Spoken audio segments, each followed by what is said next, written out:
Muy buen día, jóvenes. Bienvenidos a la clase número 2 de esta semana. El tema que nos corresponde son los códigos y signos. Retomando a la clase anterior, ¿verdad? Es como una continuación de... Y vamos a empezar. En teoría de la comunicación, un código es un conjunto de elementos que se combinan siguiendo ciertas reglas y que son claramente interpretables que permite intercambiar información. El código es un sistema de signos que, de acuerdo con las reglas, podemos transmitir y comprender un mensaje. Por ejemplo, un movimiento del cuerpo, de la cabeza e incluso una expresión facial puede adquirir significados específicos. Para que esto sea posible, el emisor y el receptor deben utilizar un mismo código para la comunicación, es decir, tenemos que hablar el mismo idioma para poder entendernos. No hablamos únicamente del idioma español, sino que hay códigos que se originan en diferentes grupos sociales y se transmiten en contextos diferentes. Para ello vamos a ver dos tipos de códigos, el restringido y los elaborados. Los restringidos son los que se emplean en contextos concretos y conocidos por un número reducido de personas. Por ejemplo, cuando nos referimos a los médicos, abogados, mecánicos, entre ellos hablan un tipo de vocabulario que solamente ellos entienden porque conocen de su profesión, que si nos hablan de una forma técnica, no vamos a entender lo que nos están diciendo. Pero si ellos hablan entre ellos, claramente van a entender de lo que están hablando. Esto es en cuanto a los restringidos. Los elaborados, eh, este surge de la búsqueda de nuevos significados mediante el empleo de frases complejas que se da en una comunidad más amplia. Por ejemplo, cuando ustedes en su mayoría dicen F por tal cosa, porque la mayoría lo dice, son códigos que ustedes mismos crearon y ustedes entienden el significado que esto tiene. Al momento que ustedes lo dicen y hacen uso de esto, ustedes saben claramente de lo que están hablando. Los códigos que se crean entre jóvenes o en alguna comunidad en particular, así como en el ejemplo que les acabo de dar.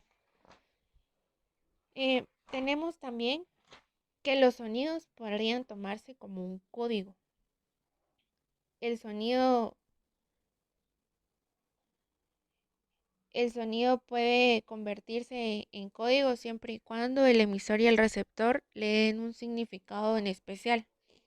Por ejemplo, eh, en el colegio cuando tocan el timbre ustedes saben claramente que es porque se termina un periodo.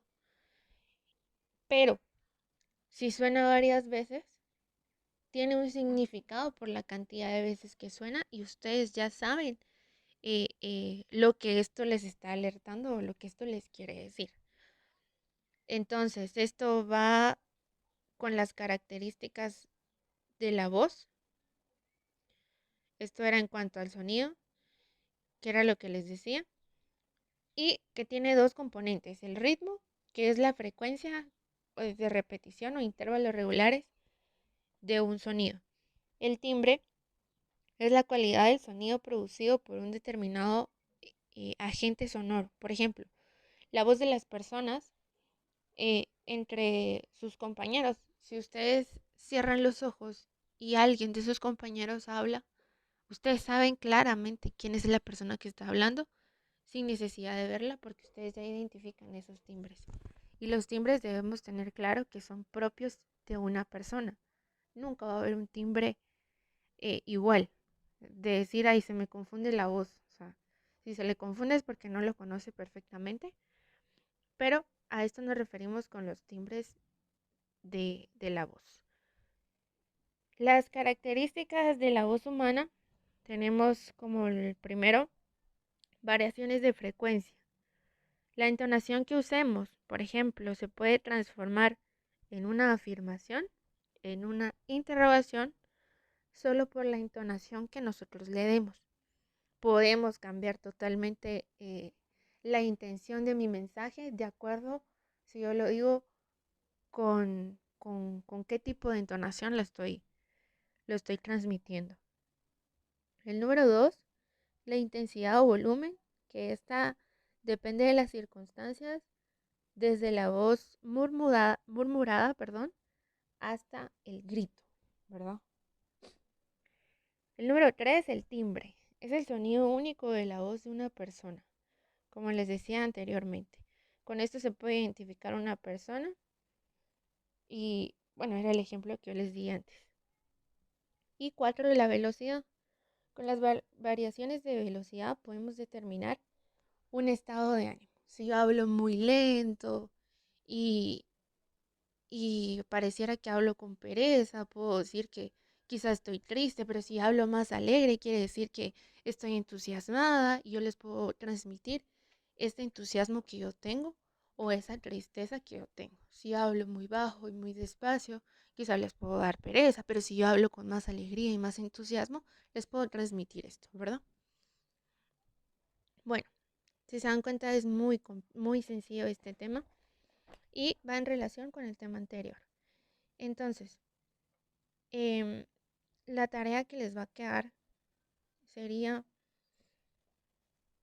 realizar la página 43 de su libro.